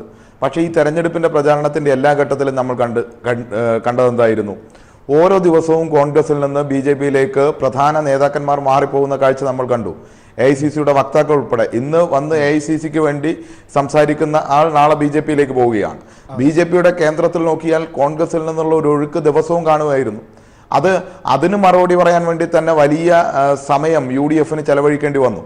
രാജ്യത്ത് മറ്റൊരു പാർട്ടിയും നേരിടാത്ത ദുസ്ഥിതിയാണ് ഈ തെരഞ്ഞെടുപ്പ് ഘട്ടത്തിൽ UDFന് നേരിടേണ്ടി വന്നത്, കോൺഗ്രസിന് നേരിടേണ്ടി വന്നത്. അവരിൽ നിന്നുള്ള ഈ ഒഴുക്ക്, ആ ഒഴുക്കിനെ കുറിച്ച് മറുപടി പറഞ്ഞ് അവർ മടുക്കുന്ന സാഹചര്യം ഉണ്ടായി. ആ സാഹചര്യത്തിലേക്കാണ് ജനങ്ങൾ ചിന്തിച്ചത്. എന്താണ്? ഇതുപോലെ സമാനമായൊരു സാഹചര്യം 2004 നിലനിൽക്കുന്നുണ്ടായിരുന്നു. BJPയുടെ ഒരു ഗവൺമെന്റിന്റെ അവസാന ഘട്ടം. ആ അവസാന ഘട്ടത്തിൽ നടക്കും തെരഞ്ഞെടുപ്പ് ഇതുപോലെ തന്നെ മതനിരപേക്ഷതയ്ക്കും ജനാധിപത്യത്തിനും ഭരണഘടനയ്ക്കും എല്ലാം വെല്ലുവിളി ഉയർത്തിയ കാലം. ആ സമയത്ത് ജനങ്ങൾ ഇടതുപക്ഷത്തോടൊപ്പമാണ് നിന്നത്. കാരണം വിശ്വസിക്കാൻ വേണ്ടി പറ്റുക ഇടതുപക്ഷമാണ്. അന്ന് ഒരു പക്ഷേ ജനങ്ങളുടെ മുന്നിൽ ഇങ്ങനെ കോൺഗ്രസിൽ നിന്ന് BJPയിലേക്ക് ഇതുപോലെ ആളുകൾ ഒഴുകിപ്പോകുന്ന 100ഓളം വരുന്ന MLAമാരും 103ഓളം വരുന്ന MPമാരും എല്ലാം ഒഴുകിപ്പോകുന്ന ഒരു കാഴ്ച അന്നില്ലായിരുന്നു. പക്ഷേ ഇന്ന് വ്യക്തമായൊരു കാഴ്ച തന്നെ, വിശ്വസിക്കാൻ വേണ്ടി പറ്റില്ല എന്ന കാഴ്ചയുണ്ടായിരുന്നു. മാത്രവുമല്ല, തെരഞ്ഞെടുപ്പ് ഘട്ടങ്ങളിൽ കോൺഗ്രസിന് തന്നെ പരസ്യം ചെയ്യേണ്ട സാഹചര്യം വന്നു. അതാണല്ലോ കണ്ണൂരിലെ UDFന്റെ സ്ഥാനാർത്ഥി ഞാൻ ജയിച്ചാൽ BJPയിൽ പോകില്ല എന്ന് ഒരു വീഡിയോ പരസ്യമായി ഇറക്കേണ്ടി വന്ന സാഹചര്യം വന്നു. ഇതെല്ലാം ജനങ്ങൾ കാണുന്ന സാഹചര്യം ഉണ്ടായി. പിന്നെ അതുപോലെ തന്നെ വർഗീയതയ്ക്കെതിരായി മതനിരപേക്ഷ ഉയർത്തിപ്പിടിക്കുന്ന ഒരു തെരഞ്ഞെടുപ്പിൽ UDF ഓരോ ഘട്ടത്തിലും വർഗീയതയുമായി സന്ധി ചെയ്യുന്ന കാഴ്ചയും കണ്ടു. അതായിരുന്നു SDP-യുമായി ലീഗ് മലപ്പുറത്ത് നടത്തിയ ചർച്ച. അത് മതനിരപേക്ഷ വോട്ടുകളിൽ വലിയ ആശങ്കയുണ്ടാക്കിയ കാര്യമായിരുന്നു. അതുപോലെ തന്നെയാണ് കോലിബി സഖ്യം. ഞങ്ങൾ ആദ്യം പറഞ്ഞപ്പോൾ ഇവരെല്ലാം നിഷേധിച്ചു. പക്ഷേ തിരുവനന്തപുരത്തെ സ്ഥാനാർത്ഥി തന്നെ ശ്രീ ശശി തരൂർ തന്നെ പറഞ്ഞു തന്റെ പ്രവർത്തനത്തിന് ആളെ കിട്ടുന്നില്ല, BJPക്ക് വേണ്ടി പ്രവർത്തിച്ചുകൊണ്ടിരിക്കുകയാണെന്ന്. വക്താവായി ഇപ്പോൾ സംസാരിച്ചു കൊണ്ടിരിക്കുന്ന ജ്യോതികുമാർ ഉണ്ടല്ലോ ചാനൽ. ഹലോ, കേൾക്കാമോ? പറഞ്ഞോളൂ. അതായത് നിരീക്ഷകൻ വരേണ്ട ഒരു സാഹചര്യം തിരുവനന്തപുരത്ത് ഉണ്ടായി എന്ന് പറയുകയാണ്. അദ്ദേഹത്തിന്റെ സ്ഥലം പോലും BJPക്ക് അല്ല, ഞാൻ പറയാം ഒരു ഇത് കൂടി പൂർത്തീകരിക്കാം. BJPക്ക് വേണ്ടി വിട്ടുകൊടുക്കുന്ന സാഹചര്യം ഉണ്ടായി. പല നേതാക്കന്മാരുടെയും വീടുകൾ ചുമരെഴുത്ത് പോലും മാറ്റി എഴുതുന്ന സാഹചര്യം നാം കണ്ടു. അതിന്റെ അടിസ്ഥാനത്തിൽ AICCക്ക് തന്നെ ഒരു നിരീക്ഷകനെ വെക്കേണ്ടി വന്നു തിരുവനന്തപുരത്ത്. ഈ കാഴ്ചകളെല്ലാം ജനങ്ങൾ കൂടി കണ്ടുകൊണ്ടിരിക്കുകയാണ്.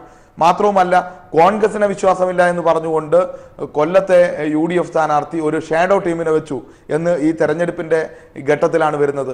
അതേ UDF സ്ഥാനാർത്ഥി തന്നെ പറയുന്നു എനിക്ക് BJPയുടെ വോട്ട് ലഭിച്ചാൽ എന്താണ് കുഴപ്പമെന്ന് ചോദിക്കുന്ന സാഹചര്യം ഉണ്ടാകുന്നു.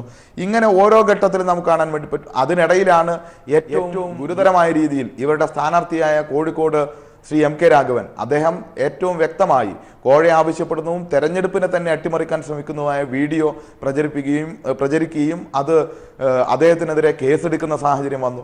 ഇങ്ങനെ ഏത് വിഷയത്തിലായാലും UDF ഡിഫൻസിലാകുന്ന ഒരു കാഴ്ച നാം കണ്ടു. അപ്പോൾ ജനാധിപത്യം സംരക്ഷിക്കാൻ വേണ്ടി ജനങ്ങളാകെ ഒരുമിച്ച് ഒരു തെരഞ്ഞെടുപ്പായി ഈ തെരഞ്ഞെടുപ്പിനെ കാണാൻ വേണ്ടി പറ്റും. മാത്രമല്ല, ഈ തെരഞ്ഞെടുപ്പിൽ ഇടതുപക്ഷ ജനാധിപത്യ മുന്നണി മുന്നോട്ട് വെച്ച ഒരു മുദ്രാവാക്യം ഉണ്ടായിരുന്നു. അത് വർഗീയത വീഴും, വികസനം വാഴും, ഇത് കേരളമാണ്. അത് ബോധ്യപ്പെടുത്തുന്ന തെരഞ്ഞെടുപ്പാണ്. ഇത് കേരളമാണ് എന്ന് രാജ്യത്തെ ബോധ്യപ്പെടുത്തേണ്ടതുണ്ട്. അത് കേരളത്തിന്റെ വികസനവും 55 ലക്ഷം ആളുകൾക്ക് ക്ഷേമ പെൻഷൻ ലഭിച്ചു. ആ ക്ഷേമ പെൻഷൻ ലഭിച്ച ആളുകളുടെ വോട്ടുണ്ടല്ലോ ഇടതുപക്ഷത്തിന്. അതുപോലെ തന്നെ കുട്ടികൾക്ക് പാഠപുസ്തകം വീട്ടിൽ നേരത്തെ തന്നെ എത്തിച്ചേരുന്ന സാഹചര്യം ഉണ്ടായി സ്കൂൾ തുറക്കുന്നതിന് മുമ്പേ. ഈ കൊടും ചൂടിലും പവർ കട്ടും ലോഡ് ഷെഡിങ്ങും ഇല്ലാതെ എല്ലാവർക്കും വൈദ്യുതി ലഭിക്കുന്ന സാഹചര്യം ഉണ്ടായി. അങ്ങനെ ഒരുപാട് ഭരണ നേട്ടങ്ങൾ ജനങ്ങൾ അനുഭവിച്ചു കൊണ്ടിരിക്കുന്ന ഒരു സാഹചര്യം. അതുകൊണ്ട് കേരളത്തിൽ നിന്ന് വോട്ട് ചെയ്യുമ്പോൾ അത് ഇടതുപക്ഷത്തിന് അനുകൂലമായിരിക്കണം. മാത്രവുമല്ല, ഇടതുപക്ഷത്തിന് ഉറച്ച രീതിയിൽ ഈ വർഗീയതയെ പ്രതിരോധിക്കാൻ വേണ്ടി കഴിയും. അതാണ് ഇടതുപക്ഷത്തിൻ്റെ വിശ്വാസ്യത എന്നും ജനങ്ങളുടെ മുന്നിലുണ്ട്. അത് പലപ്പോഴും UDF കേന്ദ്രത്തിൽ നിന്ന് പോലും ഈ തെരഞ്ഞെടുപ്പ് ഘട്ടത്തിൽ നമുക്ക് അനുഭവപ്പെട്ടതാണ്. ഞാൻ തന്നെ ഒരു ലീഗ് അനുഭാവിയായ ഒരു കക്ഷിയോട്, എൻ്റെ സുഹൃത്തിനോട് വോട്ട് ചോദിച്ചപ്പോൾ അദ്ദേഹം പറഞ്ഞത് ഈ തവണ ചെയ്യും. കാരണം എന്താണ്, ഞങ്ങൾക്ക് വിശ്വസിക്കാൻ കുറച്ചുകൂടി പറ്റുക നിങ്ങളെയാണ്. 3 പാർട്ടിയുടെ പ്രസിഡന്റായ ഒരാളെ ഒന്നും ഈ തെരഞ്ഞെടുപ്പിൽ അയച്ചിട്ട് കാര്യമില്ല എന്ന് വടകരയിൽ തന്നെ പറയുന്ന സാഹചര്യം ഉണ്ടായി. അതെല്ലാം ഞങ്ങൾക്ക് പോസിറ്റീവായി ഉണ്ടായ അനുഭവമാണ്, ജനങ്ങളുടെ മുന്നിലുള്ള അനുഭവം. ഇവരിപ്പോഴും ഈ തെരഞ്ഞെടുപ്പിൽ ശ്രമിച്ചതെന്തായിരുന്നു? ഇപ്പോൾ ശ്രീ ഷക്കൂർ ഇവിടെ പോലും പറയുന്നത് ശബരിമല വിഷയമാണ്. ശബരിമല വിഷയത്തിന് ശേഷം നടന്ന ഉപതെരഞ്ഞെടുപ്പുകൾ, ആ തെരഞ്ഞെടുപ്പുകളിലെല്ലാം ദയനീയമായ പരാജയമാണ് BJP ഏറ്റുവാങ്ങിയത്. പന്തളത്തുൾപ്പെടെ, പത്തനംതിട്ടയിൽ ഉൾപ്പെടെ നമ്മളത് കണ്ടതാണ്. ഉപതെരഞ്ഞെടുപ്പുകളിലെല്ലാം കണ്ടു. ഇവർ അതിനെ BJP ഒരു തരയിൽ മുതലെടുക്കാൻ വേണ്ടി ശ്രമിച്ചു, മറ്റൊരു തരത്തിൽ കോൺഗ്രസ് ശ്രമിച്ചു. കോൺഗ്രസ് കൊടിയെടുക്കാതെ BJPയുടെ കൂടെ പോകാൻ വേണ്ടി കൊടിയെടുക്കാതെ പോയ ശ്രീ KS രാധാകൃഷ്ണൻ ശ്രീ ഷക്കൂറിന്റെ നാട്ടിൽ തന്നെ ആലപ്പുഴയിൽ ഇപ്പോൾ സ്ഥാനാർത്ഥി. ഞാൻ പറയാം താങ്കളിലേക്ക്. ഏതായാലും ഇത് രണ്ടുപേരും മറുപടി പറയേണ്ടതുണ്ട്. ശ്രീ ഷുക്കൂറും ഒപ്പം തന്നെ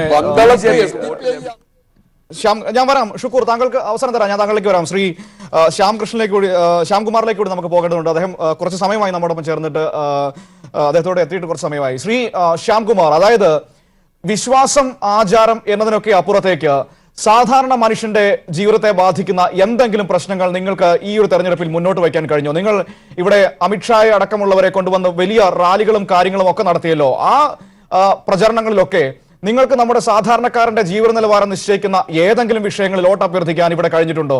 അതുകൊണ്ട് തന്നെ എങ്ങനെ നിങ്ങൾക്ക് പറയാൻ കഴിയും ഈ വലിയ പോളിംഗ് ശതമാനം അത് നിങ്ങൾക്ക് അനുകൂലമായിട്ട് വരുന്നതാണെന്ന്? നിങ്ങൾ എന്തർത്ഥത്തിലാണ് സാധാരണക്കാരന്റെ ഏതെങ്കിലും ജീവിത പ്രശ്നങ്ങളെ അഡ്രസ് ചെയ്യാൻ നിങ്ങൾക്ക് കഴിഞ്ഞിട്ടുണ്ടോ? അങ്ങനെ വികസന പ്രശ്നങ്ങളിൽ നിങ്ങൾ വോട്ട് ചോദിച്ചിട്ടുണ്ടെങ്കിൽ അതിനെല്ലാം എതിരായി നിരവധി പ്രശ്നങ്ങൾ നിങ്ങളുടെ മുന്നിലേക്ക്, പൊതുജനത്തെ അവരുടെ ജീവിതങ്ങളെ ബാധിച്ച നോട്ട് നിരോധനം അടക്കമുള്ള നിരവധി പ്രശ്നങ്ങൾ നിങ്ങളുടെ മുന്നിലേക്ക് ചോദ്യചിഹ്നങ്ങളായി വന്നു നിൽപ്പില്ലേ ശ്രീ ശ്യാംകുമാർ?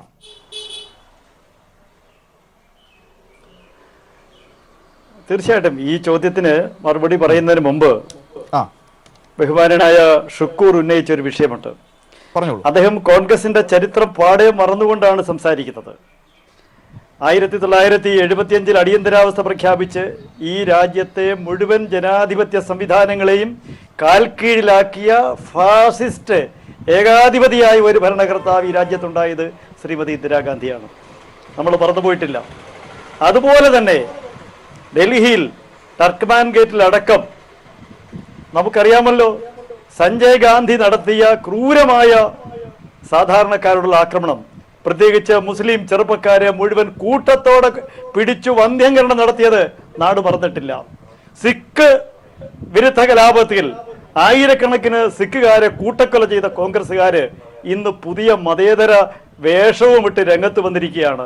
നിങ്ങൾക്ക് നാണമില്ലേ നിങ്ങൾ മതേതരവാദികളാണെന്ന് പറയാൻ? നിങ്ങൾക്ക് ഈ രാജ്യത്തെ ന്യൂനപക്ഷങ്ങളുടെ മുഴുവൻ കുത്തവാവകാശം ആര് തന്നു? ഈ രാജ്യത്തെ ന്യൂനപക്ഷങ്ങൾ സംരക്ഷിക്കപ്പെടുന്നെങ്കിൽ ലോകത്തേതൊരു രാജ്യത്തെക്കാളും സംരക്ഷിക്കപ്പെടുന്നത് ഭാരതത്തിലാണ്. അതിന് നരേന്ദ്രമോദിയോട് കടപ്പെട്ടിരിക്കുന്നു. ശ്രീലങ്കയിൽ നമ്മൾ കണ്ടല്ലോ കഴിഞ്ഞ ദിവസം, മുസ്ലിം ക്രിസ്ത്യൻ പള്ളികളിൽ കയറി ആക്രമണം ഉണ്ടാക്കി 310 പേരെ കൊന്നു. ഇവിടെ മുസ്ലിം തീവ്രവാദികളോടൊപ്പം നിൽക്കുന്ന കോൺഗ്രസിനും CPM-നും കണ്ണു തുറക്കാൻ അവസരമാണ്. സിറിയയിലേക്ക് 23 പേരെ കയറ്റി അയച്ചത് കണ്ണൂരിലെ പാർട്ടി ഗ്രാമങ്ങളിലാണ്. അത് CPM-ഉം കോൺഗ്രസും മറക്കരുത്. ഇനി ഞാൻ രണ്ടാമത്തെ വിഷയത്തിലേക്ക് കടക്കാം. ഈ രാജ്യത്തെ ഏതെങ്കിലും ഒരു കാര്യത്തിൽ വിവേചനപൂർവമായ ഒരു നടപടി നരേന്ദ്രമോദി എടുത്തിട്ടുണ്ട് എന്ന് നിങ്ങൾക്ക് ചൂണ്ടിക്കാണിക്കാൻ കഴിയുമോ? മുഴുവൻ ആളുകൾക്കും വീട് വെച്ചു കൊടുക്കുന്ന പദ്ധതി ഇതിനകം തന്നെ 1.5 കോടി വീടുകൾ വെച്ചു കൊടുത്തു കഴിഞ്ഞു. മുഴുവൻ ആളുകൾക്കും ബാങ്ക് അക്കൗണ്ട്, ആനുകൂല്യങ്ങൾ ബാങ്ക് വഴി, സാധാരണ തൊഴിലാളികൾക്ക്, അസംഘടിത മേഖലയിലെ തൊഴിലാളികൾക്ക് 15 ലക്ഷമാണോ ബാങ്ക് അക്കൗണ്ട്? പദ്ധതി, എല്ലാവർക്കും പെൻഷൻ കിട്ടുന്ന പദ്ധതി. ഞാൻ ചോദിച്ചത് 15 ലക്ഷമാണോ ബാങ്ക് അക്കൗണ്ടിൽ എത്തിയത്? 15 ലക്ഷമാണോ ബാങ്ക് ഒരുപാട് അക്കൗണ്ട്? 15 ലക്ഷം ബാങ്ക് അക്കൗണ്ടിൽ വരുമെന്നല്ല പറഞ്ഞു. ഈ രാജ്യം കൊള്ളയടിച്ച് വിദേശത്തേക്ക് കൊണ്ടുപോയ പണം ഈ രാജ്യത്തേക്ക് തിരികെ കൊണ്ടുവരുമെന്നാണ് നരേന്ദ്രമോദിയും അമിത്ഷായും. ഇവിടെ കോൺഗ്രസ്സുകാർ പറയുന്നത് പോലെയാണോ? ഇവിടെ വന്നല്ലോ, ഇവിടുത്തെ നമ്മൾ കാണുന്നുണ്ടല്ലോ. നീരവ് മോദിയുടെ കാലത്ത് നീരവ് മോദിക്കും അതുപോലെ നമുക്ക് വിജയ് മല്യയ്ക്കും ഒക്കെ വായ്പ കൊടുത്തത് കോൺഗ്രസ്സുകാരല്ലേ? ആ കോൺഗ്രസ് അവരൊക്കെ രക്ഷപ്പെട്ടു പോയത് നിങ്ങളുടെ കാലത്താ. കോൺഗ്രസ്സുകാർ അവരെല്ലാം ഇപ്പൊ ജയിലിൽ കിടക്കല്ലേ? അവിടെ ജാമ്യത്തിലല്ല, അവരെ ഭാരതത്തിലേക്ക് കൊണ്ടുവരും. ക്രിസ്ത്യൻ ബിഷേൽ എന്ന് പറയുന്ന ഈ കോൺഗ്രസ്സുകാരന്റെ കച്ചവടത്തിന്റെ കൂട്ടുകെട്ടുകാരനെ ഈ രാജ്യത്തേക്ക് കൊണ്ടുവന്നില്ലേ? ഇതുപോലെ ഈ രാജ്യത്തെ കച്ചവടം ചെയ്ത് കൊള്ളയടിച്ച അലൂമിനിയം പട്ടേൽ എന്ന് പറഞ്ഞ അഹമ്മദ് പട്ടേലിനും സോണിയാഗാന്ധിക്കും രാഹുൽ ഗാന്ധിക്കും കോൺഗ്രസ്സുകാർക്കും വിൽക്കാൻ ഈ രാജ്യത്തെ വിട്ടുകൊടുക്കണമെന്ന് ജനങ്ങൾ ചിന്തിക്കണം. എനിക്ക് പറയാനുള്ളത്, ഈ രാജ്യത്തെ മുഴുവൻ ഒന്നായി കാണുന്ന പ്രധാനമന്ത്രി എല്ലാവർക്കും സബ്കാ സാത്ത് സബ്കാ വികാസ്, ഓരോ മേഖലയിലും വികസനം. എന്തായാലും മറ്റവർക്ക് വിദേശത്തുള്ളവർക്കാണ്. അതുകൊണ്ട് എന്നാൽ ഇത്തവണ അനിൽ അംബാനിക്ക് കൊടുത്തേക്കാം എന്ന് വിചാരിച്ചുകൊണ്ടാണോ റാഫേലൊക്കെ ഇങ്ങോട്ടേക്ക് കൊടുത്തത്? സ്വന്തം നാട്ടിലുള്ളവർ രക്ഷപ്പെട്ടോട്ടെ എന്ന് കരുതിയിട്ടാണോ? റാഫേലിന്റെ ആരോപണത്തെ കുറിച്ച് സുപ്രീം കോടതിയിൽ ഇപ്പൊ രാഹുൽ ഗാന്ധി മാപ്പ് പറഞ്ഞു എന്ന് പറയുന്നു. ഇനി നേരത്തെ പറഞ്ഞു പറയുന്ന കോൺഗ്രസിന്റെ പ്രതിപക്ഷം അടിസ്ഥാനരഹിതമായ ആരോപണങ്ങൾ ഉന്നയിക്കുന്നുവെന്ന് താങ്കൾ പറഞ്ഞു. സത്യത്തിൽ സുപ്രീം കോടതിയിൽ സംഭവിച്ചത് എന്താണ്? രാഹുൽ ഗാന്ധി പറഞ്ഞു, സുപ്രീം കോടതി പറഞ്ഞു ചൌക്കീദാർ ചോർ ഹേ എന്ന് സുപ്രീം കോടതി പറഞ്ഞു എന്ന് രാഹുൽ പറഞ്ഞതിനെയാണ് മാപ്പ് പറഞ്ഞത്. അല്ലാതെ ചൌക്കീദാർ ചോർ ഹേ എന്ന പ്രചരണത്തിൽ മുഴുവൻ അദ്ദേഹം മാപ്പ് പറഞ്ഞിട്ടില്ല. ഞാൻ ആദ്യം പറഞ്ഞ വിഷയം, കേരളത്തിൽ ഒരു ബൂത്തിൽ ഒരാരോപണമുണ്ടായി, വോട്ടിൽ മെഷീനിൽ പ്രസ് ചെയ്താൽ താമരയ്ക്ക് പോയി എന്ന് പറഞ്ഞ ആ ആരോപണം ഇന്നലെ ബോംബെയിൽ പ്രതിപക്ഷ നേതാക്കന്മാർ ഏറ്റുപിടിച്ച് രാജ്യം മുഴുവൻ തെറ്റായ സന്ദേശം നൽകുന്നു. അങ്ങനെ ഒരു സംഭവം ഉണ്ടെങ്കിൽ അത് ഗുരുതരമായ തെറ്റാണ്. ഏത് പാർട്ടിക്കല്ല, നമ്മൾ ഒരു ജനാധിപത്യത്തിൽ ഒരു പൗരന് വോട്ട് രേഖപ്പെടുത്തുന്ന ആള് തന്നെയാണ് വോട്ട് വീഴേണ്ടത്. പക്ഷെ ഇല്ലാത്ത കാര്യങ്ങൾ ആരോപണം ഉന്നയിച്ച് രാജ്യം മുഴുവൻ ആരോപണം ഞാൻ ചോദിക്കാം, ബി ജെ പി പറഞ്ഞു കിടക്കുന്ന എന്താണ്? ചൌക്കീദാർ ചോർ ഹേ എന്ന പരാമർശത്തിൽ മാപ്പ് പറയേണ്ടി വന്നു എന്നാണ് ബി ജെ പിക്കാർ മുഴുവൻ ഇപ്പോൾ പറഞ്ഞു കിടക്കുന്നത്. സത്യം സംഭവിച്ചത് അങ്ങനെയല്ലല്ലോ. സുപ്രീം കോടതിയുമായി ബന്ധപ്പെട്ട ആ സംഭവത്തിൽ മാത്രം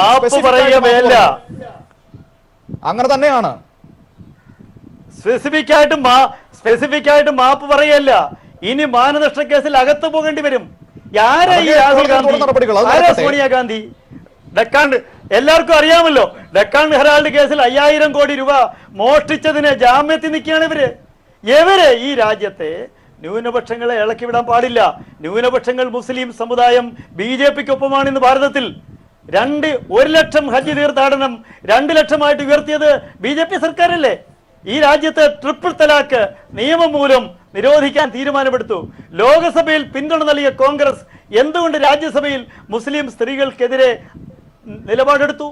അതുകൊണ്ടാണ് കൂട്ടമായി മുസ്ലിം സ്ത്രീകൾ BJP-ക്ക് വോട്ട് ചെയ്യുന്നത്.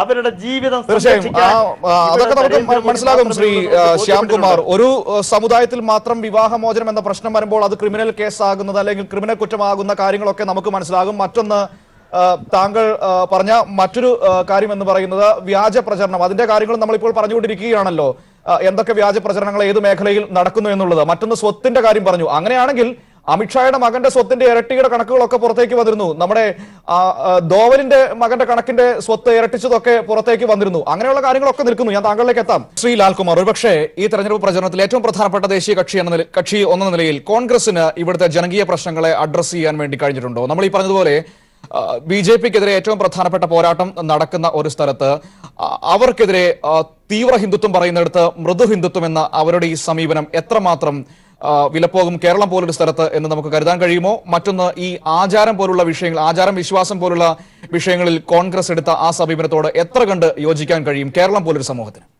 അതിലേക്ക് ഞാൻ വരുന്നതിന് മുമ്പേ പറഞ്ഞതിനൊരു കംപ്ലീഷൻ കൊടുത്തോട്ടെ. നമ്മൾ മുമ്പേ സംസാരിച്ചത്, ഞാൻ പറഞ്ഞത് ഒരു തെറ്റിദ്ധാരണ വരാൻ സാധ്യതയുള്ളൊരു കാര്യം. ഞാൻ പറഞ്ഞത് മലബാർ ഏരിയയിൽ ഇപ്പൊ കണ്ണൂർ, കാസർഗോഡ്, വടകര, പാലക്കാട്, ഞാൻ ആ ബെൽറ്റാ പറഞ്ഞു, ഇവിടെ നിന്ന് പറയുന്നുണ്ട്, അവിടെ എല്ലാം ഒരു രാഷ്ട്രീയ പോരാട്ടമാണ് നടക്കുന്നത്.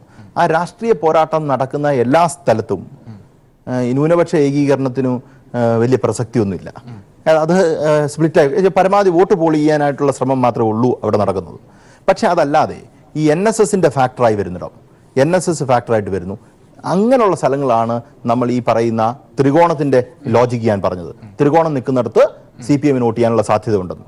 അപ്പോൾ അങ്ങനെ വരികയാണെങ്കിൽ തൃശ്ശൂർ പോർന്ന മണ്ഡലം, കാര്യം 2 ഹിന്ദു കാൻഡിഡേറ്റ് നിൽക്കുന്നു, ഒരു ക്രിസ്ത്യൻ കാൻഡിഡേറ്റ് നിൽക്കുന്നു. ആ ഹിന്ദു കാൻഡിഡേറ്റ് കൂടുതൽ സുരേഷ് ഗോപി കൂടുതൽ വോട്ട് പിടിച്ചുകൊണ്ട് പോകാൻ സാധ്യതയുള്ളതുകൊണ്ട് രാജാജിക്ക് വോട്ട് കിട്ടിയും രാജാജി ജയിക്കാൻ സാധ്യതയുണ്ട്. അങ്ങനെ ഒരു ഒബ്സർവേഷനാണ് നടത്തിയത്.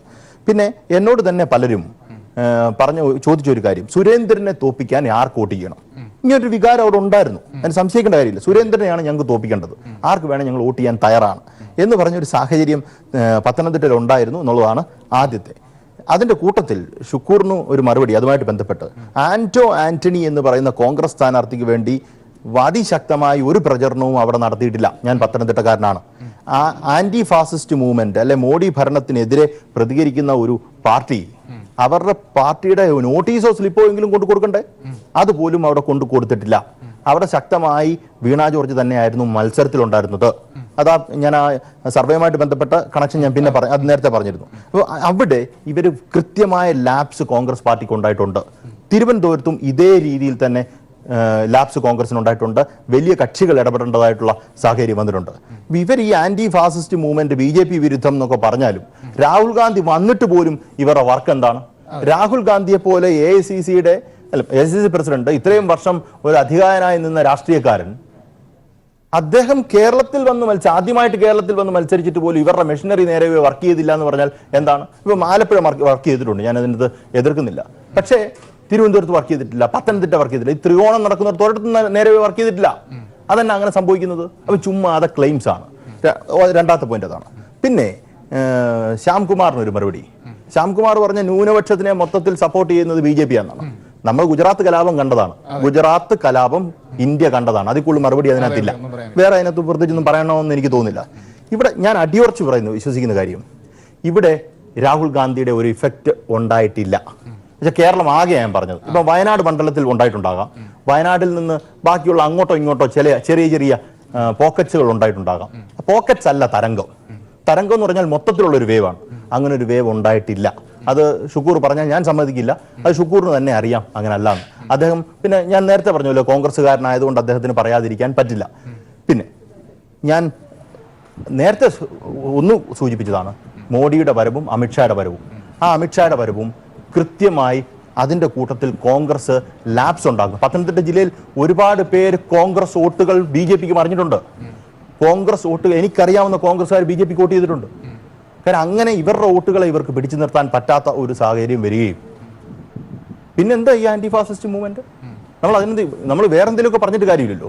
നമ്മൾ ഈ പറയുമ്പം ചർച്ചക്കകത്ത് വരുമ്പം അതാണ് ഇന്ദിരാഗാന്ധിയുടെ കഥയാണ്, ഇതിലൊന്നും ഒരു പ്രസക്തിയില്ല. ഞാൻ വളരെ ആത്മാർത്ഥമായി പറഞ്ഞാണ്. ഇപ്പം നമ്മൾ ചർച്ച ചെയ്യുന്ന വിഷയം ഇതാണ്. വയനാട്ടിൽ രാഹുൽ ഗാന്ധിയുടെ കാൻഡിഡേറ്റിനെ കുറിച്ച് നിങ്ങൾ പറഞ്ഞു. വയനാട്ടിൽ എന്തിനാണ് അദ്ദേഹം നിന്നത്? ഇപ്പൊ അദ്ദേഹം പറഞ്ഞത് കർണാടകത്തിൽ ഇഫക്റ്റ് ഉണ്ടാക്കും, തമിഴ്നാട്ടിലുണ്ടാക്കും, കേരളത്തിലുണ്ടാക്കും. കേരളത്തിൽ തന്നെ അതൊരു ചായക്കോപ്പയിലെ കൊടുങ്കാറ്റാണെന്നുള്ള കാര്യം നമ്മൾ പറഞ്ഞു വെച്ചിരിക്കുന്നിടത്ത് ആ കർണാടകത്തിൽ എന്തുണ്ടാകാനാണ്? അവിടെ ഒന്നും ഉണ്ടാകില്ല. അദ്ദേഹം കർണാടകത്തിൽ നിന്നിരുന്നുവെങ്കിൽ ഒരു ഇച്ചിരി ഇഫക്റ്റ് ഉണ്ടായിരുന്നതിനെന്ന് ഞാൻ അടിയുറച്ച് വിശ്വസിക്കുന്നുണ്ട്. BJPക്കെതിരെ ഒരു സ്ട്രോങ് കാൻഡിഡേറ്റ്, ഒരു പ്രസൻസ് അവിടെ കൊടുക്കാൻ കഴിഞ്ഞാൽ. പ്രിയങ്ക ഗാന്ധി കാണിച്ച ധൈര്യം പോലും അദ്ദേഹം കാണിച്ചില്ല എന്നുള്ളതാണ്. പിന്നെ പോട്ടെ, പിന്നെ ഇത് ഷുക്കൂറിനോട് എനിക്ക് ചോദിക്കാനുള്ള ഒരു കാര്യം, അദ്ദേഹത്തിന് മറുപടി പറയാൻ പറ്റുമോ എന്ന് എനിക്ക് സംശയമാണ്. അമേഠിയിൽ ആണ് അദ്ദേഹം വർഷങ്ങളായിട്ട് നിൽക്കുന്നത്. അമേഠിയിൽ അദ്ദേഹത്തിന്റെ സ്ഥാനാർത്ഥി രാഹുൽ ഗാന്ധിയാണെന്നും അദ്ദേഹത്തിനെതിരെ SP ഒരിക്കലും സ്ഥാനാർത്ഥിയെ സാധാരണ ഇത് നിർത്താറില്ല. സമാജ്വാദി പാർട്ടി സ്ഥാനാർത്ഥി അവിടെ നിർത്താറില്ല, BSP നിർത്താറുണ്ട്. അങ്ങനെയാണ് അദ്ദേഹം അവിടെ ജയിക്കുക പലപ്പോഴും. ഈ സൗത്ത് ഇന്ത്യയിൽ അദ്ദേഹത്തിന് സേഫായിട്ട് നിൽക്കാൻ പറ്റുന്ന ഒരു മണ്ഡലത്തിന്റെ പേര് പറഞ്ഞു. സേഫായിട്ട് JDS കാല് വരാത്ത, DMK ഇല്ലാതെ കോൺഗ്രസിന്റെ വോട്ട് കൊണ്ട് മാത്രം. ഇപ്പം വയനാട് മുസ്ലിം ലീഗിന്റെ വോട്ടുള്ള സ്ഥലമാണ്. മുസ്ലിം ലീഗ് നേരെ നിന്നാൽ വയനാട്ടിൽ തോറ്റു പോകും. ഞാൻ പറഞ്ഞാലേ കോൺഗ്രസിൻ്റെതായിട്ട് മാത്രം ജയിക്കാൻ പറ്റുന്ന ഒരു മണ്ഡലം കേരളത്തിലുണ്ടോ? ഇല്ല. അപ്പം വയനാടാണ് അദ്ദേഹത്തിന്റെ സേഫ് ബെറ്റ്. അദ്ദേഹം നിൽക്കട്ടെ, ജയിക്കട്ടെ, ഇതിലൊന്നും നമുക്ക് വിരോധമില്ല, അതിനകത്തൊരു ചർച്ച വിഷയമില്ല. പക്ഷേ ഇതൊരു വലിയ ഫാക്ടർ ആകുന്നു എന്ന് പറയുന്നതിൽ തെറ്റാണ്. പിന്നെ ന്യൂനപക്ഷ ഏകീകരണം. അതാ ഞാൻ പറഞ്ഞു, ന്യൂനപക്ഷ ഏകീകരണം BJPയുടെ കടന്നുവരവ് വരുന്നിടത്ത് ഇവരുടെ പൊസിഷനുകൾ വീക്കായി പലയിടത്തും. ആ വീക്കായിടത്തെല്ലാം CPIM പ്രയോജനം ചെയ്യും. മറ്റുള്ളിടത്ത് ഈ പറഞ്ഞ പോലെ മിക്സായി അങ്ങ് പോകുന്ന തോന്നുന്നു. എൻ്റെ ഒരു എല്ലാവർക്കും ഈക്വൽ വീതം. കാര്യം അത് പോളിംഗ് പെർസെൻറ്റേജ്, അതായത് ന്യൂനപക്ഷ ഏകീകരണമായിട്ട് കാണണോ പോളിംഗ് പെർസെൻറ്റേജ് കൂടുതലായിട്ട് കാണണോ എന്നറിയണം. ഇപ്പം കണ്ണൂർ എടുക്കുക. കണ്ണൂർ കഴിഞ്ഞ പ്രാവശ്യം 80% വോട്ട് ഉണ്ടായിരുന്നതാണ്. 2% അഡീഷണൽ ആയിട്ട് വോട്ട് വന്നിട്ടുണ്ട്. ശരിയാണ്. അത് ഒരു ഭീകര ഷിഫ്റ്റായിട്ട് എനിക്ക് തോന്നുന്നില്ല. അപ്പോൾ അങ്ങനെ മൊത്തത്തിലെടുക്കുകയാണെങ്കിൽ എനിക്ക് തോന്നുന്നു ഇടതുപക്ഷത്തിന് ന്യായമായ സീറ്റുകൾ കിട്ടും. ഒരു ക്ലീൻ സ്വീപ്പ് രണ്ടുപേർക്കും കിട്ടില്ല എന്ന് തന്നെയാണ് എൻ്റെ വിശ്വാസം. പക്ഷേ മാന്യമായ സീറ്റിൽ കഴിഞ്ഞ പ്രാവശ്യം കിട്ടിയതിനെക്കാട്ടിലും ഒരു സീറ്റെങ്കിലും കൂടുതൽ കിട്ടും എന്നുള്ളതാണ് എൻ്റെ ധാരണ. കോൺഗ്രസിന്റെ പൊസിഷനും അത്ര വീക്കായിട്ടൊന്നുമില്ല. BJPക്ക് സീറ്റ് കാണത്തുമില്ല എന്നുള്ളതാണ് എൻ്റെ വരാം. ശ്രീ ഷുക്കൂർ, ഇതൊക്കെയാണ് ഉയർന്നു വരുന്ന രാഷ്ട്രീയ ചോദ്യങ്ങൾ. പ്രധാനമായും എന്ത് അർത്ഥത്തിൽ നിങ്ങൾക്ക് വോട്ട് ചെയ്യണമെന്നുള്ളതാണ്. കാരണം ഞാൻ ചോദിക്കട്ടെ, നമ്മൾ ഈ തെരഞ്ഞെടുപ്പ് പ്രചരണ സമയത്ത് തന്നെ എത്രയോ നിങ്ങളുടെ പ്രധാനപ്പെട്ട നേതാക്കളടക്കം കോൺഗ്രസ് വിട്ട് BJPയിലേക്കും മറ്റു ഹിന്ദുത്വ പാർട്ടിയിലേക്കും പോയി. ടോം വടക്കൻ പോയപ്പോൾ നിങ്ങൾ ചോദിച്ചു, വടക്കനോ അതാരാണ്, പെട്ടിയെടുത്ത് നേതാവായ അല്ലെങ്കിൽ പെട്ടിയെടുത്ത് വക്താവായ ആളാണെന്നൊക്കെ പറയുന്നുണ്ടായിരുന്നു. ശരി, സമ്മതിച്ചു. പ്രിയങ്ക ചതുർവേദി എന്തായാലും അങ്ങനത്തെ ഒരാളല്ലല്ലോ. പ്രധാനപ്പെട്ട വടക്കന്റെ കാര്യത്തിലടക്കം മാധ്യമങ്ങളോട് സംസാരിച്ചത് പ്രിയങ്ക ചതുർവേദി ആയിരുന്നു എന്നാണ് എൻ്റെ ഒരു ധാരണ, എൻ്റെ ഒരു അറിവ്. പിന്നെ മറ്റൊന്ന്, ഇവിടെ തിരുവനന്തപുരത്ത് ശശി തരൂരിന് തുറന്നു പറയേണ്ടി വന്നൊരു സാഹചര്യം, എനിക്ക് വേണ്ടി പ്രവർത്തിക്കുന്നില്ല എന്ന്. ഇവിടെ ഒരു DCC സെക്രട്ടറി ഫേസ്ബുക്കിൽ പോസ്റ്റ് ചെയ്തു, രഹസ്യമായി RSSന് വോട്ട് മറിക്കാൻ ശ്രമിക്കുന്നു എന്നുള്ള കാര്യങ്ങളടക്കം ഇവിടെ ഫേസ്ബുക്കിലൊക്കെ സംസാരിച്ചു. അങ്ങനെയുള്ള നിരവധി വിഷയങ്ങൾ നിങ്ങളുടെ മുന്നിൽ നിൽക്കുകയാണ്. ഇതൊക്കെ വെച്ചുകൊണ്ട് എങ്ങനെ നിങ്ങൾ ഈ നരേന്ദ്രമോദിക്ക് അല്ലെങ്കിൽ BJPക്കെതിരായി പോരാടുമെന്നാണ് ജനങ്ങൾ വിശ്വസിക്കേണ്ടത്? ശ്രീ A. ഷുക്കൂർ.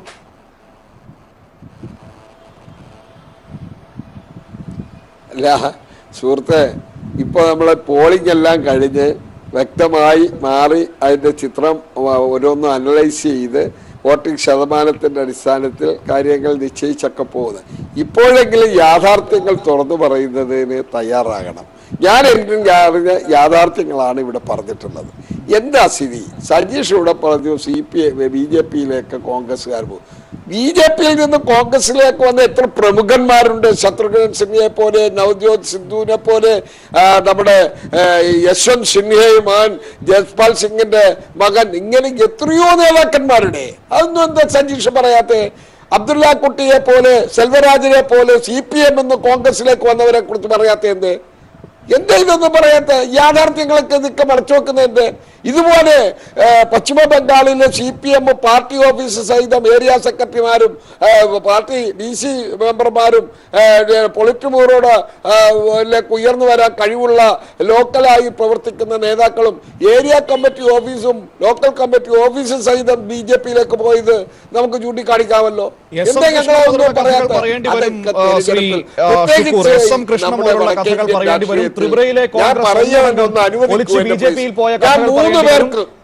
ഞാൻ BJPയിൽ പോകില്ല എന്ന് പരസ്യം ചെയ്യേണ്ടി വന്ന സ്ഥാനാർത്ഥിയുടെ ഗതി കഥ ഞാനിവിടെ പറയാം. ത്രിപുരയിലെ പാർട്ടി ഓഫീസ്, ത്രിപുരയിലെ മഹാരാഷ്ട്രയിലെ പ്രതിപക്ഷ നേതാവിനെ മറന്നുപോയോ കൊണ്ടുപോയി. മഹാരാഷ്ട്രയിലെ പ്രതിപക്ഷ നേതാവിനെ മറന്നുപോയോ താങ്കൾ? ഞാൻ എത്ര എണ്ണം, അതൊക്കെ സ്വാഭാവികമാണ്.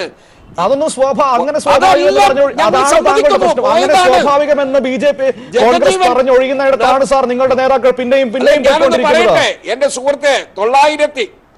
977 ഇവിടെ സജീഷ് പറഞ്ഞത് കൂടാതെ അപ്പുറത്ത് BJPയുടെ സുഹൃത്ത് ശ്യാമും പറഞ്ഞു. 977 ഒന്ന് കാണൂ, നോക്കൂ, നിങ്ങൾ ചരിത്രം നോക്കൂ. എനിക്ക് താങ്കൾ ഇങ്ങനെ പറയുമ്പോൾ എനിക്ക് സത്യത്തിൽ അത്ഭുതം തോന്നുന്നു ശ്രീ ഷുക്കൂർ. താങ്കൾ എന്നെ കൊണ്ട് പറയാൻ അനുവദിക്കും. ഇത് ചർച്ചയല്ല, ഇത് ചർച്ചയല്ല. ഞാനൊന്ന് പറയട്ടെ. ജഗജീവൻ റാം തുടങ്ങി പ്രഗത്ഭരായ മുഖ്യമന്ത്രിമാരായിരുന്ന ആളുകളാണ് കോൺഗ്രസ് വിട്ടുപോയത് 77-ൽ. 80-ൽ അതേ ഇന്ദിരാഗാന്ധി തകർന്ന് തരിപ്പണമായി തോറ്റ് തുന്നമ്പാടി എന്ന് നിങ്ങൾ ആക്ഷേപിച്ച ഇന്ദിരാഗാന്ധി അധികാരത്തിലേക്ക് തിരിച്ചു വന്നില്ലേ? അതാണ് കോൺഗ്രസ്, അതാണ് കോൺഗ്രസ്. നിങ്ങൾ മനസ്സിലാക്കണം, കോൺഗ്രസിലെ ജനങ്ങൾ തിരിച്ചറിയുന്നത് അവിടെയാണ്, കോൺഗ്രസിന്റെ നിലപാടുകളെ മനസ്സിലാക്കുന്നത് അവിടെയാണ്. അത് തുടർന്നില്ല ഇങ്ങോട്ട്. നിങ്ങൾ നോക്കൂ, 2004-ൽ കോൺഗ്രസ് കേരളത്തിൽ പരാജയപ്പെട്ടു. പക്ഷേ രാജ്യത്ത് അധികാരത്തിൽ വന്നത് കോൺഗ്രസ് ഗവൺമെന്റ് ആയിരുന്നു. അതിന് CPM-ന്റെ പിന്തുണ ഉണ്ടായിരുന്നു, ഞാൻ മറക്കുന്നില്ല. പക്ഷെ നിലപാടുകളിലും നയസമീപനങ്ങളിലും അവർ വ്യത്യസ്ത നിലപാടെടുത്തപ്പോൾ ഗവൺമെന്റ് താഴെ വീഴുമെന്ന് തോന്നി. വീണില്ലല്ലോ. കോൺഗ്രസിന് അത് സംരക്ഷിക്കാൻ കഴിഞ്ഞു. അപ്പൊ ഞാൻ പറഞ്ഞു വന്നത്, ഇത്തരത്തിൽ കണക്ക് കൂട്ടിപ്പോയിട്ട് കാര്യമില്ല. ഇവിടെ ലാൽകുമാർ പറയുന്നു, ഞാൻ പറയുന്നതെല്ലാം കോൺഗ്രസ്സുകാരനായതുകൊണ്ട്. ഞാൻ യാഥാർത്ഥ്യങ്ങളാണ് പറയുന്നത്. ലാൽകുമാര് നമ്മൾ ഒരു മാസം വേണ്ട 28 ദിവസത്തിന് ശേഷം നമ്മൾ റിസൾട്ട് പുറത്തു വരും. അപ്പോഴെങ്കിലും ലാൽകുമാർ സമ്മതിച്ചാൽ മതി. ഞാൻ പറഞ്ഞതിൽ നിന്ന് വ്യത്യസ്തമായി സംഭവിക്കുകയാണെങ്കിൽ ഞാൻ ലാൽകുമാറിനോട് സമ്മതിക്കും. ലാൽകുമാർ രാഷ്ട്രീയ അവഗാഹവും ബോധവും ഉത്തരവാദ പഠനവും ഒക്കെ ഉള്ളയാളാണ്. തിരിച്ചാണ് സംഭവിക്കുന്നതെങ്കിൽ എന്നെക്കുറിച്ചും അത്തരത്തിൽ പറയാനുള്ള ഒരു മര്യാദ കാണിക്കണം. താങ്കളുടെ രാഷ്ട്രീയ ബോധത്തെ അദ്ദേഹം ചോദ്യം ചെയ്തിട്ടില്ല. താങ്കൾ നല്ല കോൺഗ്രസ്സുകാരനായതുകൊണ്ട് തന്നെയാണ് അങ്ങനെ പറയുന്നത് എന്നാണ് അദ്ദേഹം പറഞ്ഞത്. ഞാൻ ഇടപെട്ടതല്ല, ഞാനൊന്ന് ക്ലിയർ ചെയ്തതെന്നാണ്. ഞാൻ കോൺഗ്രസ്സുകാരൻ എന്ന നിലയിൽ മാത്രമല്ല, എനിക്ക് ലഭിച്ച ഫീഡ്ബാക്കിന്റെ അടിസ്ഥാനത്തിൽ എനിക്ക് ബോധ്യപ്പെട്ട ഞാൻ താങ്കളിലേക്ക് വരാം. വളരെ അതിന് മറുപടി താങ്കളിലേക്ക് ഒരു നിമിഷം എനിക്കും തരൂ. ഞാൻ വളരെ വേഗത്തിൽ തിരികെ എത്താം എല്ലാ അതിഥികളിലേക്കും. ഒരു ചെറിയ ഇടവേളയിലേക്ക് വളരെ വേഗത്തിൽ പോകേണ്ടതുണ്ട്. അതിനുശേഷം വേഗം എത്താം.